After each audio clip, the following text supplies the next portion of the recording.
In a surprise blitzkrieg move, which the French are historically better known for being on the receiving end of, patch 1.73 has dropped early and brought the French aircraft tech tree. It's been barely a couple of days now, and already there are accusations of a new OP top tier jet floating about. Well, I don't go by rumors, so I've spent the past couple of days gathering the exact stats of this aircraft in game. And we're going to debunk the hype once and for all. Or maybe we aren't. Oh, which aircraft you ask? Actually you don't, it's in the thumbnail, but I need some way of segueing into the epic cinematic intro. In any case, welcome back to BluePrints. Et ceci est la voiture de A.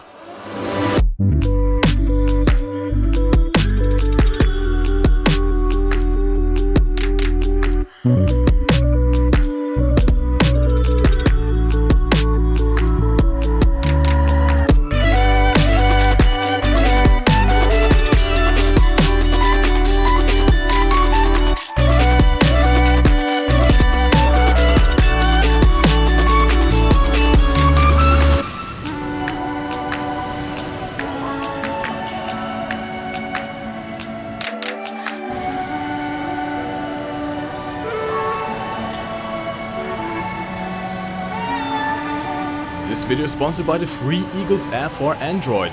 Download it with the link in the description and use the code for a 10 GE bonus.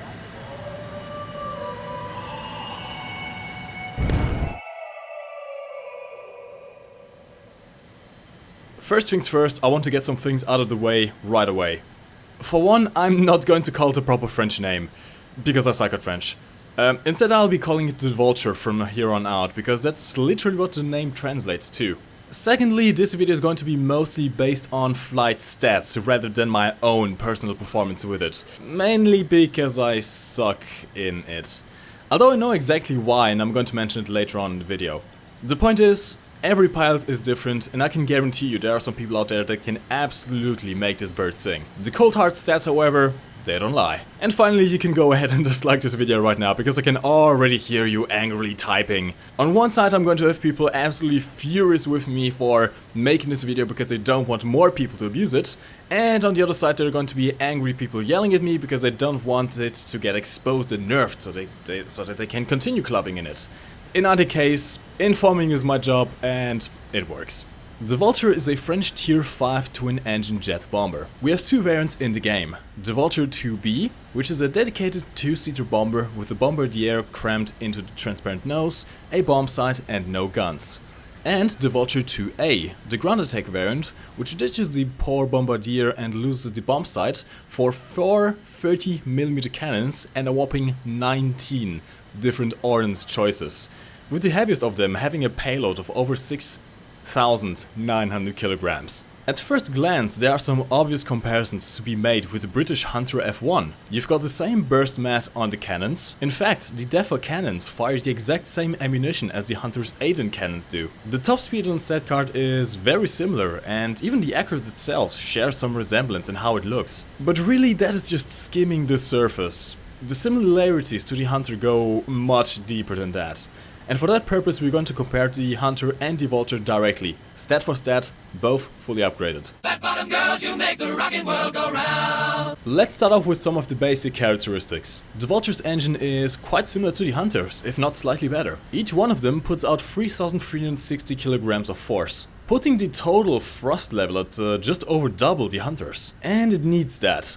The Vulture is one heavy bastard. Empty, that is without any ammo or fuel, this thing weighs over 11 metric tons. Add about 3 tons of maximum fuel load into the tanks and you're over 14 tons.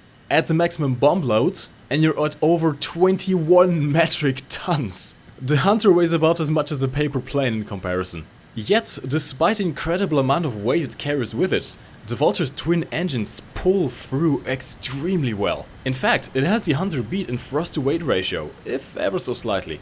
This can give us a general idea about the climb rate and acceleration stats coming up ahead. There is one thing that the engines can't compensate for, however, and that is the wing loading. This is the total weight of the aircraft divided by the wing area and gives you a general idea of the turning performance. Essentially, the lower the wing loading, the better you turn. Now, the Hunter is by no means known to be a particularly well turning aircraft.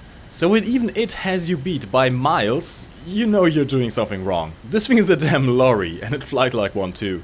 Finally, according to the official datasheet, the Vulture redlines at 1111 km per hour indicated airspeed.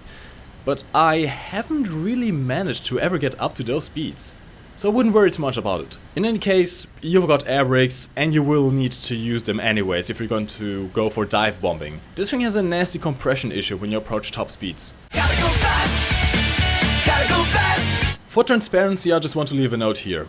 Usually these following stats are taken with full fuel tanks, but no one takes the full 27 minutes of fuel for the Vulture. Instead, I've tested the Hunter with the full 17 minutes of fuel and the Vulture with 20 minutes of fuel. This shaves off about a ton of its weight, so keep that in mind. You can shave off even more weight, over 2 tons, by going with the 7-minute fuel load. But I believe the middle ground to be more representative of what most people are going to be taking into battle.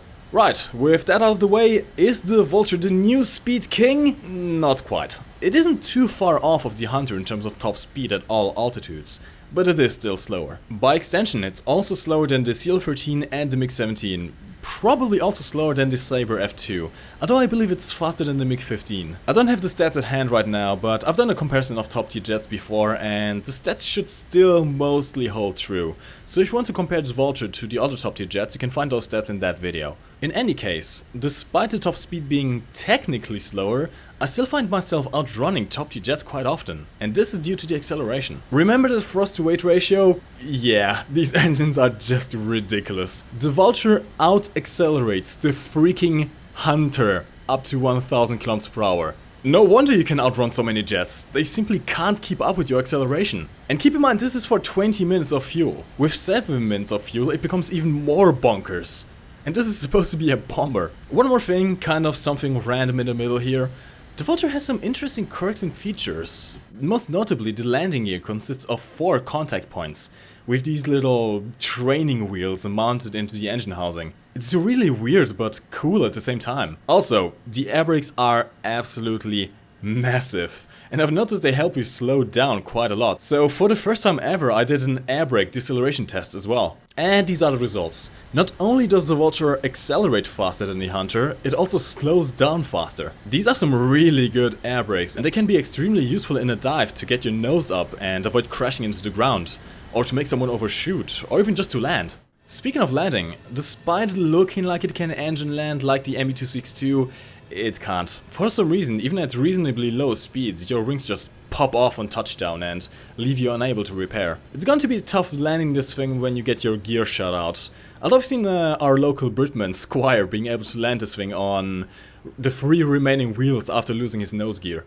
Finally, climb rate. Once again, even despite its weight, the engine just pull this thing like crazy. The time to altitude between the Hunter and the Vulture is almost identical, to the point where I wonder if they just copied the flight model over somewhat. It's astonishing how similar the Vulture performs to a Hunter. But that is where the similarities end. Earlier I mentioned how this thing flew like a lorry. I meant it. The engines might be powerful enough to overcome the weight of the aircraft when it comes to speed, acceleration and climb rate, but they can't compensate for it when it comes to maneuverability. If you thought the Hunter was sluggish, the Vulture is substantially worse, with a horrible sustained turn time. Now keep in mind, sustained turn time isn't what you're actually using most of the time.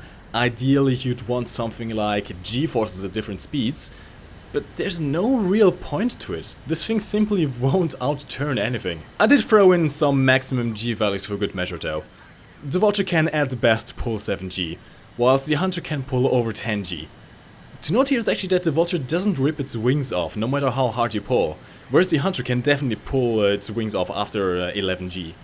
I've also mentioned this before, but I need to mention it again because it is important. The compression is quite bad. My first few deaths were all due to not being able to pull up from a bombing run and splatting into the ground. The air brakes can help with this however, slowing you down and putting up your nose, so use them. Also something I need to mention, the negative G pull is quite bad. You just can't really get your nose down very quickly. Most of the time it's even more effective to simply roll upside down and then pull the elevator rather than trying to pitch down. And finally, to conclude our stats, the roll rate. Yeah, it's pretty bad. As expected from something with engines on the wings, really. You're not going to be scissor rolling anyone in the Vulture. At the start of this video I mentioned how I sucked in this aircraft, but knew exactly why. Well, this is why. The Vulture has excellent flight performance. It's fast, it climbs well, it has the same energy retention as the Hunter, and it gets 4 30mm cannons in the nose. The problem is, because of the sluggish turn and roll rates, it's really hard to get guns on target. If the enemy goes head on with you, or if you engage someone who's unaware of you, you will completely obliterate them. But if they are aware of you, you simply can't kill them. Anything can evade this thing. You simply can't follow through with any evasive maneuvers. And this puts the Vulture in an interesting spot. Much like the Hunter, it's a perfect support jet, being excellent at swooping in and reaping enemies busy with engaging your teammates. But once you run out of teammates, you simply can't carry the game well by yourself. It's simply too hard to get guns on someone who knows you're there. So let's go over the pros and the cons then. We'll start with cons first. Low ammo count. Those 400 cannon rounds are gone in the blink of an eye, and they require trigger discipline. Massive ordnance penalties. If you carry the full ordnance load of bombs and rockets, you're extremely vulnerable. Your speed goes down by 300 km per hour and you can't climb anymore. And don't even try to turn. Flies like a brick house. It's extremely hard to evade or to get guns on target. It just has a poor turn and roll rate. Somewhat fragile. It can't engine land, and even if one of your engines gets slightly damaged, you're easy fighter prey. Prime target. I'm not sure if this is due to the aircraft itself or the mentality of, oh look, a bomber, let's feast on it, or if it's because of who I am, but every single game I get half of the enemy team chasing me across the map. And since it's so hard to get guns on targets on someone who is aware of you, that makes it very hard for me personally to get any kills. Heavy compression at speed. Use the air brake or you will die when dive bombing. Limited to 4 per team. As it is classified as a bomber, there's a hard cap on how many there can be in the game. And these are the pros. Very high top speed, close to the Hunter. Incredible acceleration, it might even be the best in the game. Very good climb rate, there's no problem getting to altitude. Bomber spawn. You don't need to climb if you already spawn at 3 km altitude. Better aidance. The guns are among the best in the game, if you can get them on target. Incredible energy retention, on par with the Hunter really. Not only can you also accelerate most opponents, you also can zoom climb away from them. Incredible air brakes, very useful for various situations, it saves you from splatting into the ground. Versatility. The Vulture is like the bastard child of a Tier 4 and a Hunter. At the start of the game you spawn at bomber altitude with 10 750-pound bombs, you take down 2 bases, you're at top speed and now light enough to switch into fighter mode to catch some AFK climbers and outrun everything that tries to catch up with you. Heavy ordnance. With up to 6,900 kilograms worth of bombs and rockets, it's likely you can get all bases and the airfield with a 3 or 4 man squad of these. Hilariously undertiered. Did I mention it's a battle rating 8.0? Let me repeat that. 8.0. This thing can and will face 7.0 jets currently. This is the closest thing you can have to take in a Hunter against a P-80. In theory, perfect bomber Hunter. The bomber spawn combined with the guns should make you the living nightmare of TU4 pilots. But I haven't once gone up against the Russians. I'm not sure if it's because of the increased repair cost of the TU4 or if the French simply don't face the Soviets in the matchmaker. But I'd like to try this thing out in that role. Low repair cost. At less than 10,000 silver lions, you simply can't lose money in this thing. Especially if you drop your ordnance on some bases before switching to fighter mode. You're always going to be running a profit. Before we head to the final conclusion, just a quick tip here. You can definitely just drop your bombs at the start of the game and go fighter mode from the get-go, but it's a waste really. The most efficient loadout is the 10 times 750-pound bombs. You'll need 5 to take down a base, so you can take down 2 enemy bases by yourself and have plenty of energy left over to hand the enemy. I do not recommend taking any kind of rockets. Not the 450mm pen heat ones, they kind of suck against tanks to be honest, they have high pen but low damage. Against player tanks at least, maybe they might be good for farming AI tanks. Nor do you want to take out these 76 heat rockets in the rocket pods. Despite looking absolutely awesome, especially the animation of the coverage is popping off is just amazing, and them providing incredible firepower, they too do little damage against player tanks, although they might wipe out AI tanks. The rockets simply slow you down too much, and you completely rely upon your ability to stay away from the enemy to survive. If they catch you, you can't evade, and you're dead, so don't waste it on lawn mowing. So, in conclusion then, is the Vulture 2A broken and OP? By itself, no. It has comparable stats to the Hunter, even surpassing it in some regards, and a good pilot can absolutely wreck face with it, but it's about on par with the other 9.0 jets and isn't really a dedicated fighter. The problem is, it isn't a 9.0 jet, it's an 8.0 bomber, and at 8.0 it's just ridiculously undertiered. This is worse than the F-84G and the G91 when those first came out. It's ridiculous really when this thing gets into a 7.0 match. It definitely needs to be put at a battle rating away from 7.0 jets. Maybe 8.7, that way it still faces the F-84Gs, which, to be honest, they can kill you pretty easily if they catch you off guard. That thing is just dangerous.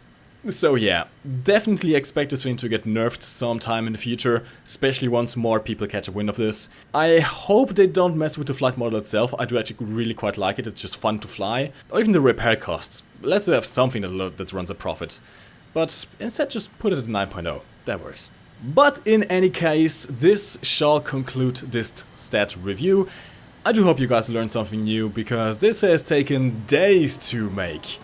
That's kind of the reason I don't really do blueprints anymore, they're just too damn time consuming. But if indeed you did enjoy this kind of review, maybe you can turn that dislike from the start into a like and share it around with some of your French friends. Just kidding, we both know you don't have any friends. As always lads, my name is MikeGoesBoom, and thank you for watching. You can lift your head up to the sky, take a deeper breath and give it time. You can walk the path among the lines with your shattered frame of mind. Instead you could always stay. We can wait right here and play until somehow you can find